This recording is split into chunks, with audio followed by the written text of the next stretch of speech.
Oi. Hoje a gente vai falar nesse canal de informação de assuntos psicológicos. A gente vai falar o que é essa tal dessa neurose, a, a conhecida como neura.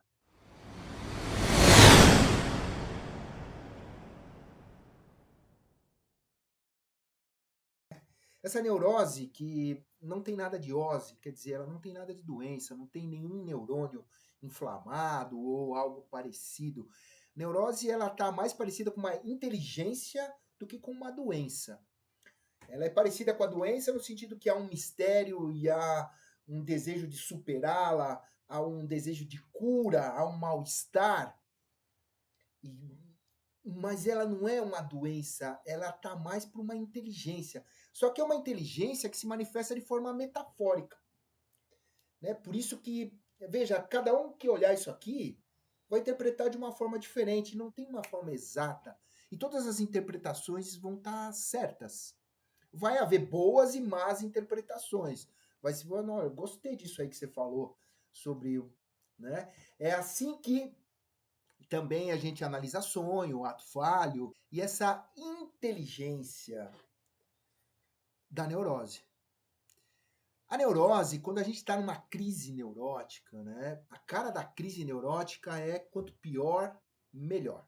Quanto pior a situação, quer dizer, a realidade já me dá alguma coisa que tá ruim, mas através de mecanismos imaginários eu pioro isso que tá ruim, eu arrasto isso que tá ruim, eu associo isso que tá ruim com vários outros momentos em que também estava ruim e que faço esse apanhado histórico. E como é que isso pode ser uma inteligência? Que inteligência mais burra, né? Que é arrastar essa coisa assim. Veja, essa coisa está procurando solução.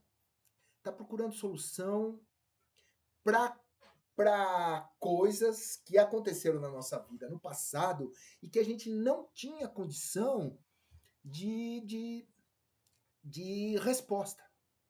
A não ser essa que a gente deu, paliativa, né? Coisas que aconteceram na nossa infância, no nosso passado, onde a gente dependia muito da opinião do outro, onde a gente precisava desse reconhecimento, onde sem o outro a gente não sobrevivia, onde a gente não tinha individualidade suficiente para se bancar, se autossustentar em todos os aspectos físicos e psicológicos.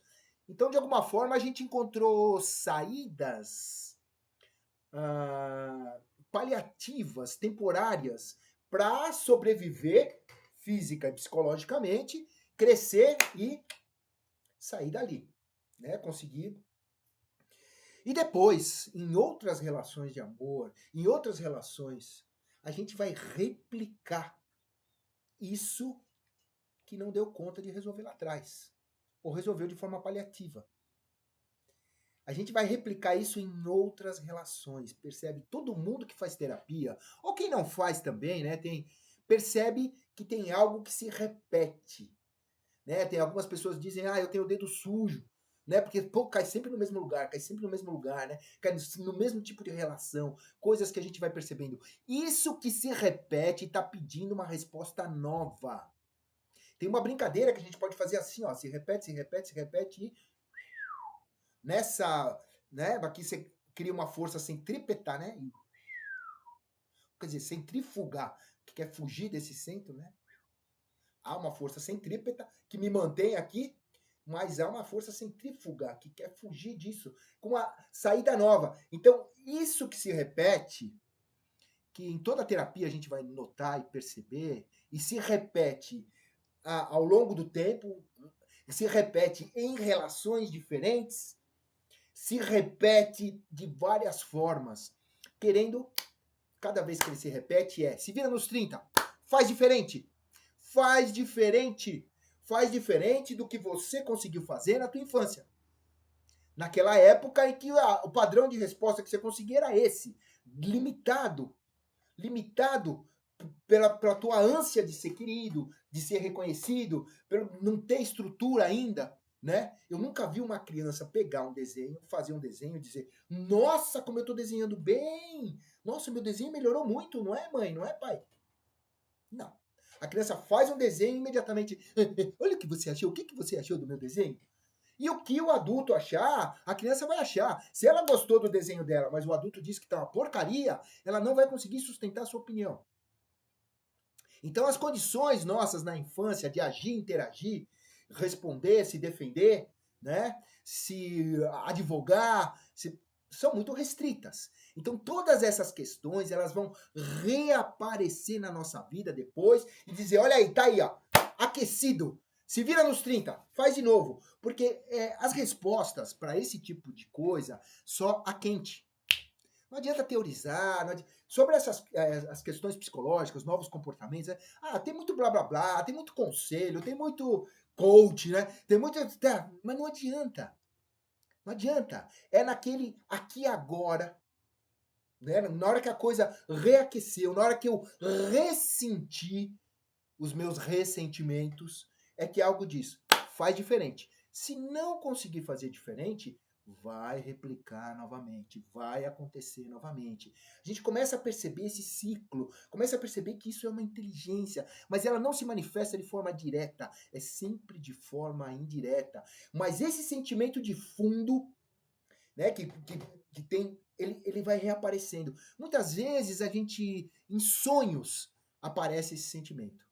Se você tem todo sonho tem várias e várias níveis de análise de sonho. Tem o primeiro nível, que é o nível onde as coisas são as coisas, as pessoas são as pessoas, ou seja, aquele meu tio é meu tio, aquela minha vizinha é minha vizinha, né? Agora, em um segundo nível, eu sou meu tio, eu sou minha vizinha, quer dizer, são instâncias minhas que o meu psicológico escolheu esses personagens para representar por algum motivo, porque minha tia era medrosa, então ela representa bem o meu medo, né? Talvez a minha insegurança, talvez aquela vizinha, aquele tio, cada um eu pego. Né? Num terceiro nível, você vai ver personagens masculinos e femininos, tratando do meu masculino e do meu feminino. Todo sonho tem vários níveis e todos estão certos. Não existe certo ou errado, né? Nesse tipo de coisa. Então, tudo aquilo que eu ansiava, né?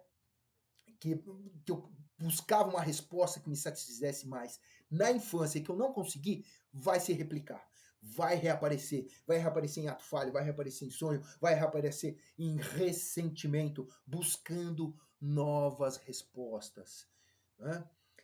A questão, tem uma questão que é difícil de entender, que a maioria das pessoas, e que a psicanálise, de forma maestral, consegue nos explicar melhor. A questão é que nesse sofrimento, nesse mal-estar, nessa época em que a gente não consegue fazer diferente, lá na infância, né, a gente encontra um mecanismo de descarga da libido, assim como dá com essa situação. Quer dizer, a nossa libido, o nosso gozo, ele tá por prazer, ele tá. Veja, toda criança goza simplesmente a vida. Ela acorda feliz. Se ela não tiver com dor, se ela não tiver com nada ruim, ela vai ser feliz, ela vai estar bem. Vai gozar a borboletinha, vai achar lindo as coisas, vai se encantar com as coisas, se encantar com o mundo. Esse é o lugar do gozo. Mas quando não dá? E quando não dá para gozar dessa forma? Quando que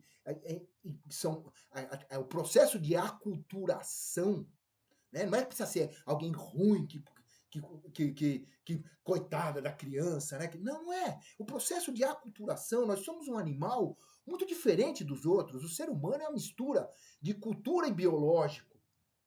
Né? Todos os animais, claro, têm as suas microculturas, microsociedades, têm suas regras sociais, todos os animais. Mas a do ser humano é altamente complexa, mais do que qualquer outro animal. A nossa parte cultural é muito grande. E por amor aos outros humanos, a gente se adapta e entra na cultura. Você vê que todas as encrencas acontecem nesse momento de inserção na cultura. Do puro animal que a gente nasce, do bebê que a gente nasce, aos poucos vai entrando nesse universo de significados, significantes, né? Você vê aí que todas as encrencas, o autismo, a dislexia, a neurose, né? As saídas para a entrada nessa cultura, né? Que segundo a psicanálise, neurose, psicose ou psicopatia, né? As saídas que a gente tem, a imensa maioria é neurótico, cá estamos nós, os neuróticos, né?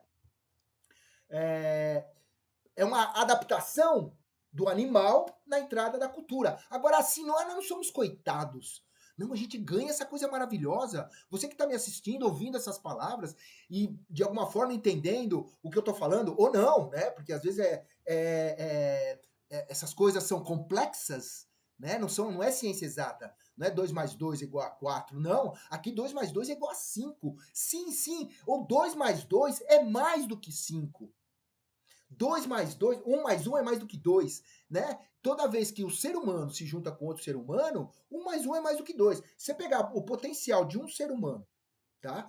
O que ele produz sozinho, em termos intelectuais ou produção de trabalho, tá? Você pegar a produção de outro ser humano, o que ele produz sozinho, se você colocar os dois para produzir junto, isso vai dar mais do que 2. Porque um influencia o outro, e a partir da ideia de um, né, que é a coisa da tese, antítese, né? Foi assim que a gente foi crescendo, a gente vai muito além, né? Não é ciência exata. Então, a gente ganha muito ao nos inserir na cultura humana. A gente ganha filosofia, a gente ganha arte, a gente ganha. Só que a gente perde alguma coisa. A gente perde alguma coisa do nosso natural, do nosso. Né? Você vê, os cachorros, eles fazem sexo em qualquer lugar. O ser humano não é assim. Você tem os seus rituais, né? Diferentes. Né? O cachorro mata um outro animal, não tem. Ele pode até sentir uma dor, é claro, sentir alguma coisa, mas chorar, né? Mas ele não tem aquela cobrança ética, a culpa que o ser humano tem, ou deveria ter, né? Claro que o perverso não tem. O perverso não tem. O perverso se acha superior à regra, né? É uma regra que rege a sociedade. O perverso, o neurótico se insere na regra. O psicótico cria um mundo out, né? E o psicopata se acha acima da regra. Ele transita aqui no meio, né, dos neuróticos, mas ele se acha acima da regra. Mas também o que você tem aí? O neurótico, ele sente, ele é sensível, de alguma forma, muitas vezes nega suas emoções, mas sente. O psicótico sente demais. O louco é a flor da pele. Né? Psicótico, esquizofrênico, louco, são sinônimos. Ele sente a flor da pele, por isso que os caras têm que conter um psicótico, porque ele pode bater em 5, 6. Ele entrou em contato de novo com um animal, né? Ele, assim como ele pode ficar dias sem dormir, como ele pode andar daqui até exaustão, caminhar o dia inteiro e, né? Agora, o psicopata, ele se acha acima da regra, mas a emoção dele é zero. É zero. Porque ele não tem humanidade. O que cria a humanidade é a ética. A ética é o princípio que cria a humanidade. Ou seja, evitar cometer violência contra outro ser humano, né? É um limite para esse nosso egoísmo. Eu quero para mim, eu quero. Porque assim, o egoísmo puro, ou eu vou conseguir tudo na porrada, do jeito que é o perverso, né? Na porrada. Isso é um animal, estamos de volta no animal. Né? O macho, isso que é machismo, né? O que você tem? Nós somos mulheres e homens, né? Os outros animais são fêmeas e machos. Qual a diferença? A diferença é que os outros animais, os machos se pegam na porrada por território e fêmeas. É a lei do mais forte. O ser humano passou para a lei do mais inteligente. A lei do mais inteligente só se sustenta porque há o princípio da ética. Sem o princípio da ética não tem a lei do mais inteligente. E toda vez que vigora a lei do mais forte, né, voltamos a ser animais. Não, pode estar se criando muita coisa, menos humanidade. Humanidade é algo que vem se desenvolvendo ao longo, aí dizem, de 350 mil, 500 mil anos, né? Que a gente vem desenvolvendo humanidade. A humanidade como um todo, todos os humanos que estão vivos nesse momento fazem parte da humanidade, e a humanidade individual de cada um de nós. Cada um de nós pode se tornar mais humano ao longo da vida, ou se desumanizar. Se for perverso, se desumaniza. Psicopata se desumaniza. Ele pode ganhar muita coisa se achar, né? Mas se desumaniza. Ele é muita coisa, mas humano ele não é. Então, nessa inserção da cultura, a gente tem umas encrenquinhas, porque ser humano só tem sentido, né, com cultura em volta. E é claro, a gente se adapta à cultura na qual a gente foi criado, onde a gente nasceu. E aí que vem a neurose. Agora, depois que eu sou adulto, autônomo, e quanto mais autônomo, maior essa possibilidade, eu posso criar cultura. Aí é que está a possibilidade de continuar sendo humano e fazer diferente, os novos comportamentos, esses que se replicam, né, essas situações, esses ressentimentos dos quais eu estava falando no começo, que se replicam e estão pedindo novas soluções, eles só são possíveis porque agora, como adulto, autônomo, eu consigo criar uma cultura em volta de mim, né, sustentar, em que eu posso ser diferente. Eu não preciso mais me adaptar somente a uma cultura. Eu crio cultura, essas novas possibilidades. Mas para isso, eu vou ter que me haver com um velho mecanismo de gozo perverso. Um jeito torto, que nem eu estava dizendo, toda criança nasce gozando com a vida, porque tá viva, gostoso. E aí, quando não dá para gozar assim, como é que faz? A libido continua pulsando. Como é que faz? Arruma um meio indireto, alternativo, estranho, podre, sei lá, 1000 nomes que se dá de gozar. É o famoso, sabe aquele programa humorístico que fala ela gosta, gosta. Por que pegou, né, esse mote, esse refrão? Porque não era gosta, é gosta, ele gosta, tchá, tchá. Esse tchá, tchá, tchá, tá querendo dizer que não é exatamente gostar. Porque, veja, o gozo, nesse sentido, que eu estou procurando trabalhar, ele é diferente do prazer. Quer dizer, diferente não. Tem gozo que se dá pelo prazer, mas também pode se gozar pelo desprazer. Porque o gozo, o que é? É a descarga de uma energia libidinal, uma energia afetiva que se acumulou e se descarrega. Na descarga, eu sinto um gozo. Então, eu também posso gozar com sentimentos negativos. Puta que pariu, porra, caralho, que merda! O cara tá gozando. Não, não. Também tá gozando. É claro que, veja, até um certo ponto, a tua raiva é normal. E é melhor não negar. A tua tristeza, dependendo da situação, ela é plenamente justificada, é melhor não negar. Negar fica pior ainda. Mas quando se arrasta, quando eu aumento o que já está ruim, aí eu posso perceber que há um mecanismo que está gozando, que gosta. Inclusive eu posso perceber que tem situações em que eu crio isso, eu procuro isso, eu provoco isso. Ai, cara, isso é ruim, mas que inteligência burra essa? Toda terapia, todo processo de transformação, terapia enquanto processo de transformação, é uma mudança no mecanismo de gozo. Um gozo estranho, perverso, que foi o gozo que me restou possível nessas situações da infância, onde eu não tinha autonomia suficiente para fazer diferente, para ser eu mesmo, para ser autêntico, eu tive que me adaptar ao que os outros queriam que fosse. Então ali eu arrumei um jeito para sobreviver, porque a libido pulsa e precisa ser descarregada de alguma forma. Eu arrumei um gozo alternativo, um jeito lá, e esse jeito vai se replicar. Se eu busco hoje, como adulto, um processo de transformação pessoal, também significa uma mudança no mecanismo de gozo, ou seja, um gozo que volta a ser aquele gozo gostoso da criança, que se encanta com o mundo, se encanta com as coisas. Veja, a criança que nós fomos está aqui ainda. É muito importante distinguir você ser infantil de você colocar sua criança para brincar. Você é adulto. A gente tem que deixar... Ser infantil é o que a gente precisa superar. Ser infantil, infantiloide, né? Se perceber esses mecanismos que estão... Eles são mecanismos infantis que estão buscando o amadurecimento. Esses que se repetem, né? Agora, as brincadeiras de adulto, que pode ser trabalhar, namorar, né? Dirigir um carro, viajar, Olha, cada brincadeira legal que o adulto pode brincar. Todos eles a gente pode retomar essa sensação gostosa da infância. A nossa criança está pedindo aqui. Nós somos a criança que a gente foi um dia. Nós somos o adolescente que a gente foi um dia. Sim, nós somos a mesma pessoa. Quer dizer, claro, nossa história, né? Mas quando eu digo eu sou outra pessoa, isso é uma metáfora. Minha criança está aqui e assim, a terapia também é um processo onde que eu volto a brincar, eu volto, né, a buscar saúde mental, buscar significa poder dar risada gostoso, né, poder gozar de uma forma positiva o que eu faço hoje em dia.